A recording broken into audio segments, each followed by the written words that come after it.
ஆண்டவர் தம்முடைய ஜனங்களை நடத்தும் பொழுது அவர் அவர்களை சொல்லி நடத்தினதை காட்டிலும் அவர்களை சொல்லாமல் நடத்தின காரியங்கள் அநேகம். இஸ்ரவேல் ஜனங்களை ஆண்டவர் எகிப்திலிருந்து கொண்டு வந்தார் வெளியில. ஆண்டவர் பார்த்தீங்கன்னா அவர் சொன்னது பார்த்தீங்கன்னா, உங்களை இந்த அடிமைத்தனத்திலிருந்து விடுவித்து உங்களை பாலும் தேனும் ஓடுகிற தேசத்துக்கு கொண்டு போவேன், இவ்வளவுதான் ஆண்டவர் வாக்கு பண்ணினார். ஆனால் அவர் சொல்லாம அவங்க வாழ்க்கையில் செஞ்சது நீங்க பார்த்தீங்கன்னா, ஒவ்வொரு வாதையும் ஆண்டவர் சொல்லி செய்யல, ஆண்டவர் சொல்லாமல் செய்தார். இந்த மோசே மீதியானில் இருக்கும் பொழுது ஆண்டவர் ரெண்டே அற்புதங்களை தான் அவன் கரங்களில் காமிச்சார். 2 அற்புதங்களை காமிச்சிட்டு, இதை போப்பா, இதை போய் காட்டு, அவன் ராஜா உன்னை விட்டுருவான் அப்படின்னா, இந்த 2 அற்புதங்கள் மாத்திரம்தான் இவருக்கு தெரியும். இங்கே வந்தால் தான் தெரியுது, இந்த 2 இல்லை, ஆண்டவர் வாக்கு பண்ணினதை காட்டிலும் அதிகமாய் செய்ததை அவன் பார்த்தான். ஆண்டவர் வானத்தை திறந்து மன்னாவை மன்னாவினால் உங்களை போஷிப்பேன்னு சொல்லிட்டு ஆண்டவர் எகிப்திலிருந்து வெளியே வரும்போது சொல்லவே இல்லை.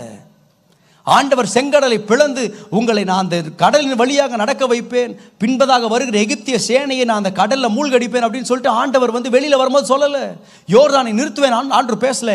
எரிகோ மதில்களை நான் 7 நாட்களில் கீழே தரைமட்டமாக்குவேன், இதெல்லாம் ஆண்டவர் எதையுமே சொல்லலை. நான் சொல்கிறேன், நீ ஒன்றை நாம் விளங்கிக் கொள்ளணும், ஆண்டவர் என் வாழ்க்கையில் அவர் சொன்ன காரியங்களை காட்டிலும் அவர் சொல்லாமல் செய்தது அநேகம். நான் ஒரு லைன் எழுதியிருக்கேன், sometimes what God didn't promise is much more spectacular than what God actually promised. என் வாழ்க்கையில் தேவன் அவர் வாக்கு பண்ணினதை காட்டிலும் அவர் வாக்கு பண்ணாமல் நிறைவேற்றின காரியங்கள் அநேகம். நம்ம திரும்பி பார்த்தா சொல்ல முடியும், ஆண்டவரே நீங்க என் வாழ்க்கையில் சொல்லாமல் செய்த காரியங்கள் அநேகம். யோசேப்பை நினைத்து பாருங்கள். யோசேப்புக்கு ஆண்டவர் கொடுத்த தரிசனம் என்ன?